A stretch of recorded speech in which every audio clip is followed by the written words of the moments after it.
'Cause I'm a wheel burner. Hey guys, just a quick disclaimer here.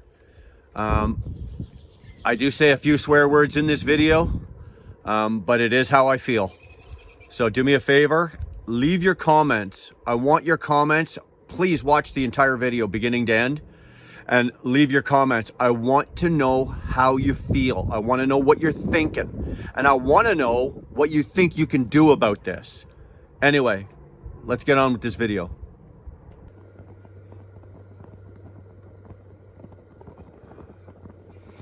Good day, wheel burners. I said, I think earlier in the week or a couple of weeks ago, I can't remember when the hell I said it, to tell you the truth, that I was going to do my best to try to stay away from political, anything like that. But after the last week of what's gone on and things that have been said, what I'm getting at here is I'm sure a lot of you have already seen it or seen parts of it.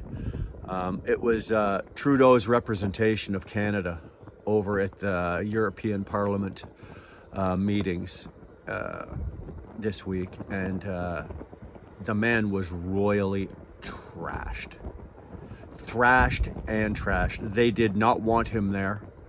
Very I don't know, very, I can't even talk. His ass was handed to him, and basically he was told what he could do with himself and what the European nations think of him. There was two in particular. Actually, there was three.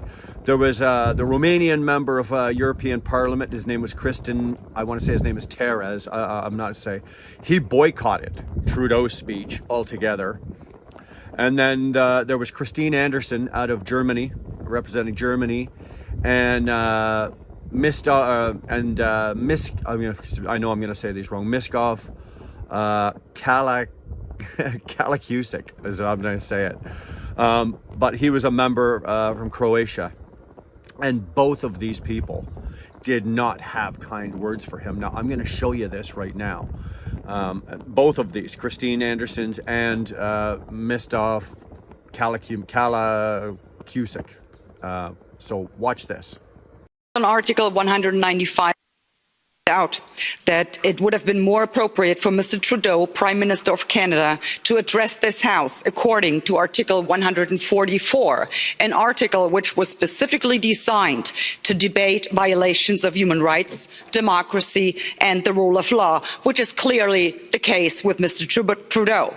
Then again, a Prime Minister who openly admires the Chinese basic dictatorship, who tramples on fundamental rights by persecuting and criminalizing his own citizens as terrorists just because they dared to stand up to his perverted concept of democracy, should not be allowed to speak in this House at all. Mr. Trudeau, you are a disgrace for any democracy. Please spare us your presence. Thank you.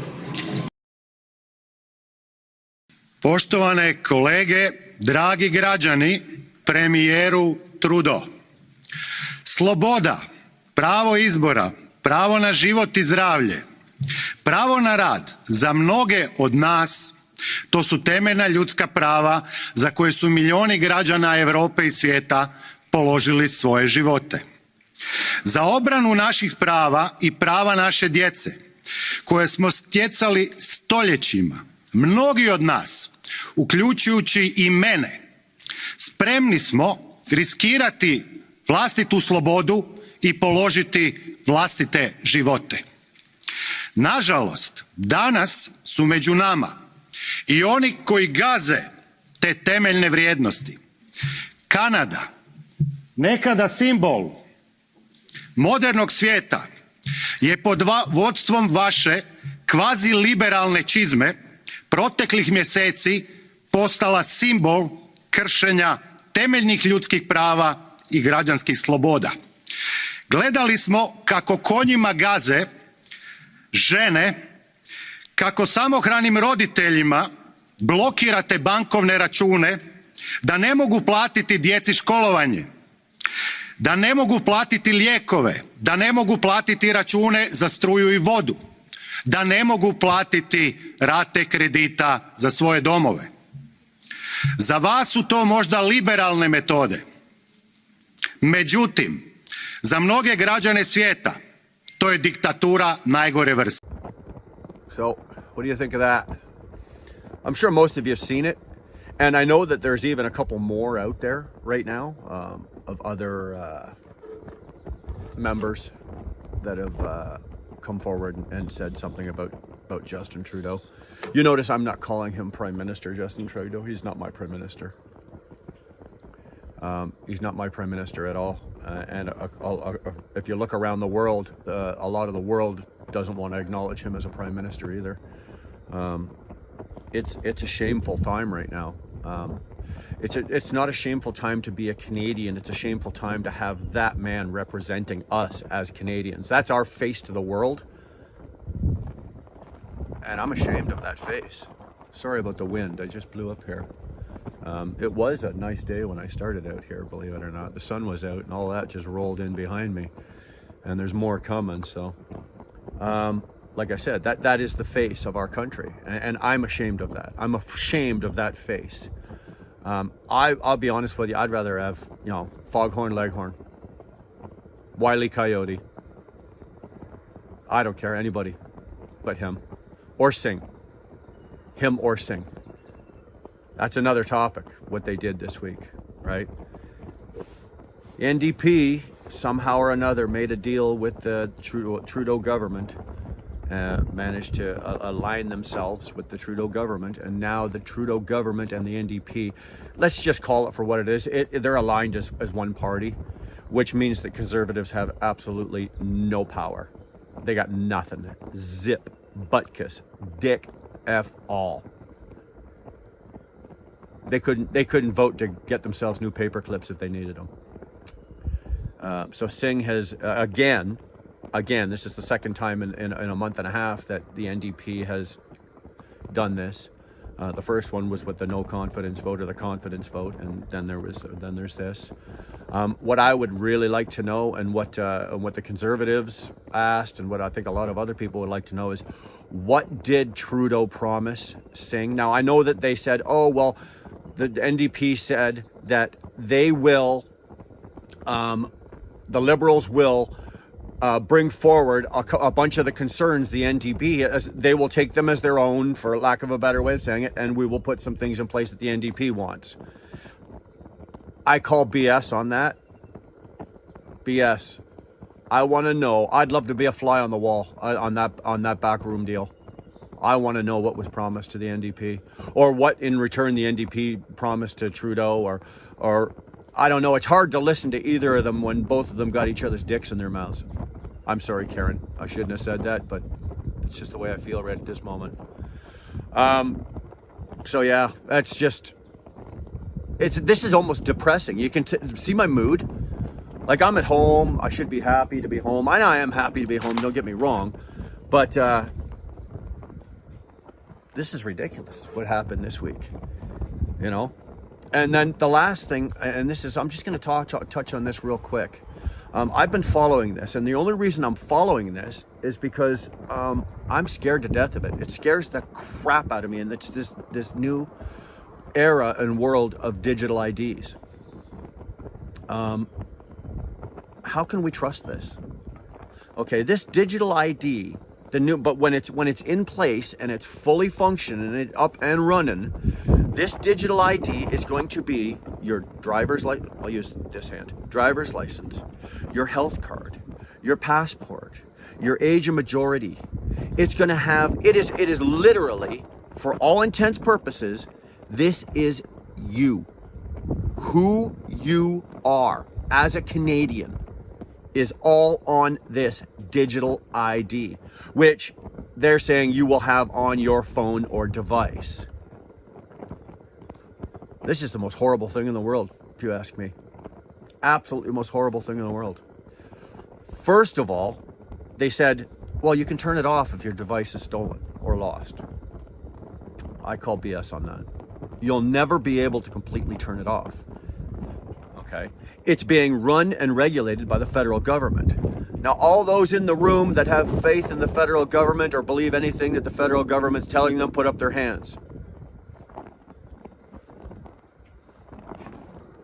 I'm waiting. I don't see none of you with your hands up. So you know what I'm talking about. Everything that you are or who you are as a person, and it's what you are and who you are, as a person and a Canadian is going to be on this. So let me ask you, okay? Well, first of all, just to break it down, okay, if you have to show your driver's license, okay, you can just show the driver's license part of it. Age majority, you got to prove how old you are. They're saying, okay, shows age of majority. All it tells you is you're over 18. It doesn't give your birth date and all. And that kind of stuff can be regulated on the app or on the thing there for you. But my concern, and here's my question for you. We just went through the convoy, right? The Freedom Convoy. Our rights were trampled, absolutely destroyed. The federal government froze bank accounts. They threw people in jail. They still got people in jail. Blah, blah, blah.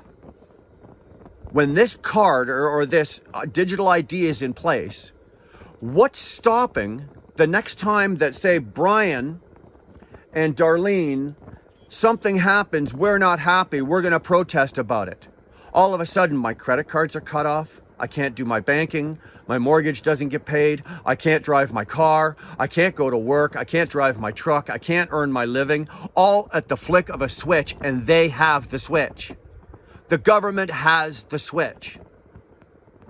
They're going to tell you they don't, but they do. They're going to say, "Oh, you're in control of it." Yeah, I'm in control of it for my every day-to-day thing when I'm going about doing my everyday business.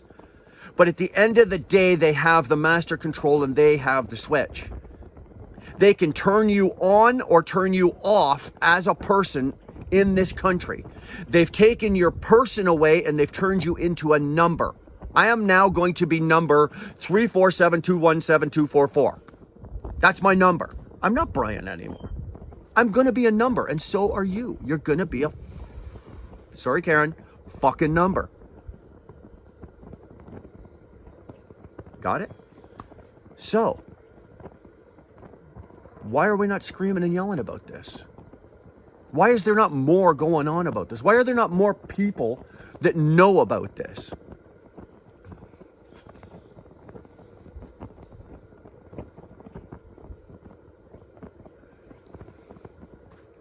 Go look this up on CTV.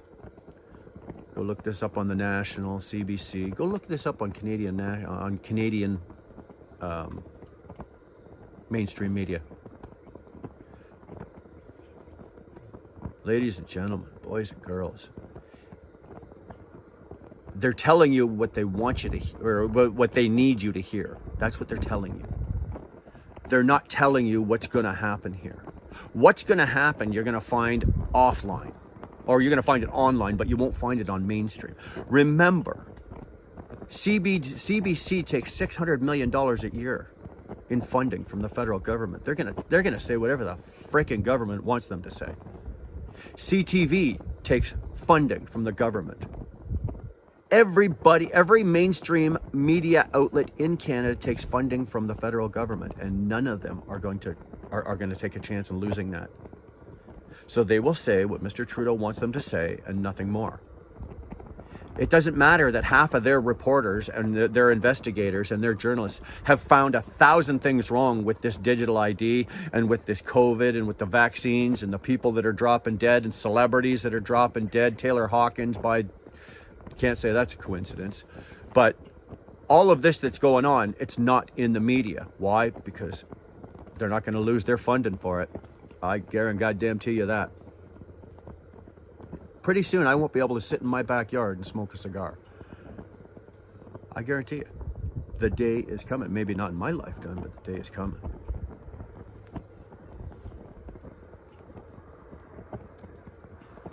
So I'm gonna go with Dar. We're gonna go do a little shopping. I'm gonna try to get myself into a better mood. I'm not foul, but I've just got some weight on me about what is going on around me and who is representing me on the world stage, because I do care. The generation below me, like say my children and my grandchildren, I don't have any grandchildren, but if I did, they don't seem to be concerned about this. And I'm wondering why. My children are in their, you know, they're in their between 20s and 30s. That's where my kids are. And they're just rolling with this. I just can't seem to find anybody within that age bracket, not just my kids, but within that age bracket, that are losing their minds over this. They should be, but they're not.